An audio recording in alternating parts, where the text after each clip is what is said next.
Well, good morning, Facebook family. It is Tuesday, April the 6th.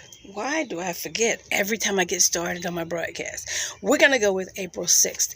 My name is Marcia. Thanks for joining me for Morning Encouragements. I am out here and the sun is nicely roasting my back, the cushions. We're going to have here a high of 78 and it may be even hotter today, which is a delight and a joy. Thanks for joining me for Morning Encouragements. We got the nature activity thing going on. I've got an opening verse, and I want to try to remember to do a closing verse as well. My opening verse, and I think this is apropos for today, yesterday, tomorrow, and every day, that the theme is no matter what situation you're in right now, insert your name here. God is there keeping his promises. That's wonderful. Deuteronomy 26 verse 19. He has declared that he will set you in praise, fame, and honor high above all the nations he has made, and that you, Marshalla, will be a people holy to the Lord your God, as he promised. I love that, love that, love that. So we get to hear that today. I have, let me do special shout outs. I'm singing happy birthday to Rebecca Kelly. Her birthday was yesterday, and I jumped on my bicycle in dusk and did a lap around the block in her honor. Yay! Can't be with you right now, Rebecca, but we're certainly praying for you and your family and celebrating with you your birthday. That's the first thing. The second, I need to send happy birthday wishes to Martha Turner. Feliz cumpleaños, Senora Martha. Jeez, miss you. We must talk and catch up. I don't even know what country you're in right now. Hope you are doing well. And my most special birthday wish goes to Linda Donson Robinson. Auntie Linda, hey, happy birthday. So I'll eat something wonderful as I think of you today and celebrate your birthday. We're going to go, we plan on lunching at one of these buffet restaurants, and so we'll eat in your honor and think of you as you commemorate your birthday to a lovely lady, a lady full of wisdom that I look up to and really appreciate. Happy birthday. Okay. Now, let's go into our reading for this morning from Charles Spurgeon. As soon as I get to it. And we're April the 6th. The scripture reference is Hebrews chapter 13, verse 13. Let us then go to him outside the camp. Here's what Charles Spurgeon has for us for today. I hope that's not too the glare isn't too bright for you. Jesus, bearing his cross, went forth to suffer outside the gate. The Christian's reason for leaving the camp of the world's sin and religion is not because he loves to be distinct, but because Jesus did so, and the disciple must follow his master. Christ was not of the world. His life and his testimony were a constant protest against conformity with the world. Never was such overflowing affection for humankind as you find in him, but still he was separate from sinners. In like manner, Christ's people must go to him. We must go to him. We must take our possessions outside the camp as witness bearers for the truth. We must be prepared to tread the straight and narrow path. We must have bold, unflinching, lion-like hearts, loving Christ first and his truth next, and Christ and his truth beyond all the world. This is what we must do as his people, as God's people. We go to him and follow him, follow his example, and live as he lived and love as he loved. Jesus would have his people go outside the camp for their own or our own sanctification. You cannot grow in grace to any high degree while you are conformed to this world. I cannot. If I'm conformed to this world and living in this world, so these words of encouragement today are speaking to me and preaching to me that I cannot be in the world. The life of separation may be a path of sorrow, but it is the highway to safety.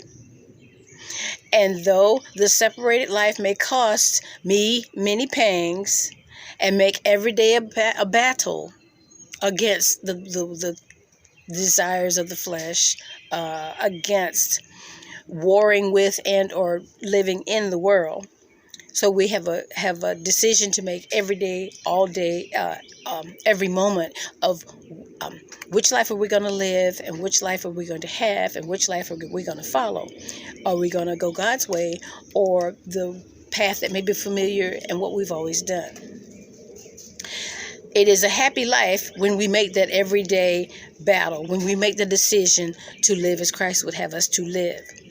No joy can excel that of the soldier of Christ. Jesus reveals himself so graciously and gives such sweet refreshment that the warrior feels more calm and peace in his daily strife than others in their hours of rest. The highway of holiness is the highway of communion. It is this way we shall hope to win the crown, if we are enabled by divine grace faithfully to follow Christ outside the camp. The crown of glory will follow the cross of separation.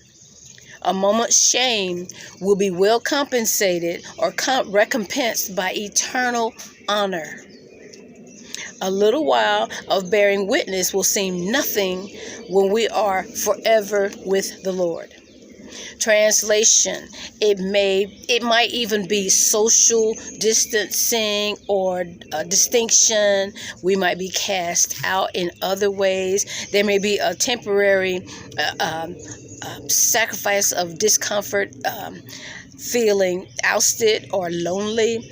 But the highway to holiness, it has we consciously make the decision to follow Christ, but the point is whatever sacrifices we make, we will be more than compensated and we will be rewarded when it can't compare to being forever with the Lord. And so it behooves us to now focus and live as God would have us to live, not worried about the temporal things around us, but remember, we're being heavenly minded. We're focusing on the eternal, and we want to even witness and share the truth that we've learned, the gospel that we learn and know of for the end, the eternal, for where we go after this. Temporary discomfort or inconvenience or sacrifice. Won't it be worth more than words can express when we are with God forever and eternally? So those are our encouraging words for this morning. I thank you for your prayers. I was looking so forward to today. Some days, true confession, I'm feeling overwhelmed. And yet I've had 2 people remind me within the last 2 days that God has prepared me for this time in my life, for this moment. I'm the one that he designated to take care of my parents and to go through this. And before I went to sleep last night, my prayer was, Lord, you promised to order my steps. Lord,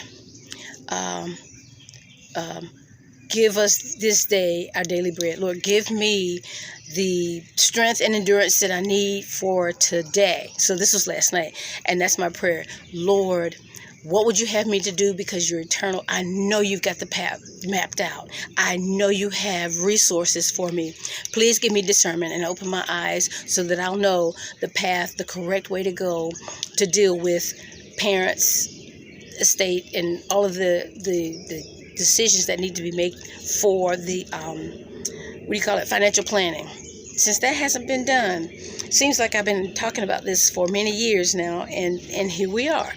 So I did get the encouragement that day by day, He's with us, and God promised never to leave us nor forsake us, as well as He walks with us through the valley of the shadow of death. So all of the scriptures that I've been memorizing are still comforting me and encouraging me to, keep going, take one step at a time, or in my boat illustration of life, just keep rowing. Nope, there's no land inside anywhere, but God's got this because He's eternal. So those are my encouraging words for me, and I hope that's something that I've been able to share today for you that you can use as well, just as a reminder that God promised never to leave us nor forsake us, and He will not put on us more than we can bear.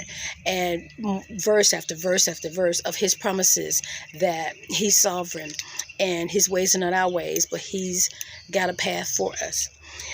It's gorgeous out here, so I'm gonna have, I feel like, a permanent smile etched on, just delighting in each opportunity that I have to, as I'm observing and enjoying God's, the day that He's given us, a new day. This is the day the Lord has made. Let us be glad and rejoice in it. This is a day we've never seen before. And each moment that I have to be with my parents, guess what? I get to be with my parents. I'm spending time with them and enjoying this time, and I take that as a gift, just as I do each day that I wake up and breathe. I'm on this side of the dirt. It's a joy and a privilege. I certainly hope that today, as you go through your day, you can see the joy and the privilege and God's blessings and favor in your life. Even if it's raining, and right on you, like it was Gulliver's Travels, the guy that the cloud of rain always came down, and Eeyore on Winnie the Pooh, just gloom, doom. We could be that way, or we could actively choose to say, God's got this, and He's in control. God is sovereign, and if I'm going through this, He has me going through this for a reason and a purpose, and it still will turn out to for His glory and our good in the end. Peace and blessings to you and yours. Thanks for tuning in this day. Thank you for tuning in. I see Miss Linda. Hi. I see V for watching. Blessings to you all. And Lord willing, I'll bring another message tomorrow morning at 11:30 a.m. Make it a terrific Tuesday today. Let's pass out some smiles. And if we have any joy in our lives, let's exhibit it and mirror, be an example of the love of Christ to someone else. Give out smiles, and I will tune in tomorrow for another message of encouragement. My ending verse is, here's my ending verse. And here's the setting. Imagine receiving an invitation with a P.S. written by the hand of God. Come early, my friend. I want to spend special time with you before everyone else arrives. So that's a note to us for us to think about. And the reference is Psalms 116, verse 15. Precious in the sight of the Lord is the death of His saints. And we say that for us not to be discouraged when people leave us. They're going to go be with God in His timing. His timing and His ways are perfect. His timing and His ways are perfect. And that's a way that we can process that, at a time through this country, the pandemics we're going through. If we lose or we have loved ones, let's understand that this is the time that God is ready to pull them home and they finish their assignment here on earth. Have a great one for now. Bye-bye.